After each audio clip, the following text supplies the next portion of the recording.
18% வரி குறைப்பு அப்படின்னு சொல்லியிருக்கீங்க, அப்படிதானே? பாரத பிரதமர் பாராட்டுறாங்க. அமெரிக்க பொருளுக்கு எத்தனை % வரி இந்தியாவுக்கு தெரியுமா உங்களுக்கு?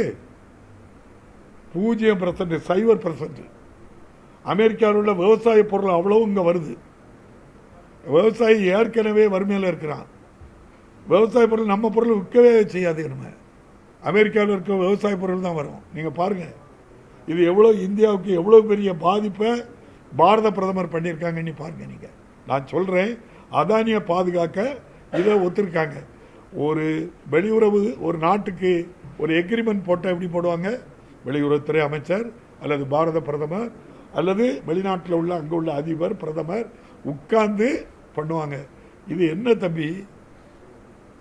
ட்விட்டரில் போட்டார் ட்ரம்ப், நன்றி தெரிவித்தார் பாரத பிரதமர்.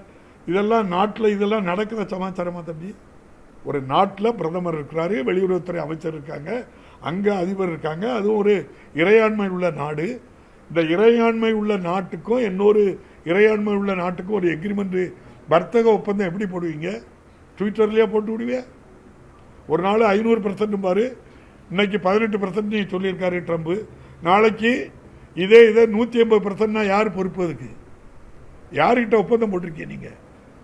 இது எல்லாமே தமிழ்நாட்டில் தொழிலை அழிக்கிறதுக்கு போட்ட திட்டம் அவ்வளோ அழிஞ்சிக்கிட்டு இருக்கு. அதை ஏமாத்துறதுக்காக நாங்கள் 18% 20% சொல்லி இது ஒரு பொய். இவங்க 2 பேரும் சேர்ந்து நடிக்கிறாங்க, அவ்வளோதான். உண்மை எங்க வெளிப்படாத எங்க ரோட்டில் போறவன் எழுதின புத்தகம் இல்லைங்க. அது இந்தியாவினுடைய இராணுவ தளபதி எழுதின புத்தகங்க. என்ன நீங்க சொல்றீங்க?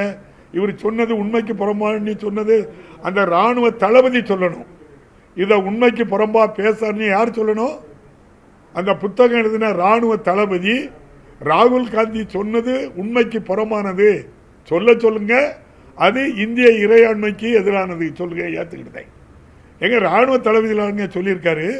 நீங்க அதையே ஏற்றுக்கிட மாட்டீங்களே, நீங்க அதையே வெளியிட மறுக்கிறீங்களே. அப்போ அவங்கள நீங்க அதில் உண்மை இருக்குன்னு அர்த்தம் தானே? அது வெளியிடப்படலை. யார் அனுமதி கொடுக்கணும்? இராணுவ தளபதியே ஒரு எழுதின புத்தகத்தை நீங்கள் வெளியிடக்கு அனுமதிக்கலைன்னா அப்போ நீங்கள் என்ன செய்யுங்க? உங்கள் குற்றங்கள் அதில் இருக்குது. நான் கேட்கங்க, இதை கேட்டு சொல்லுங்கள். பாரத பிரதமர், பாரத பிரதமருடைய கேர் ஃபண்ட் இருக்குது.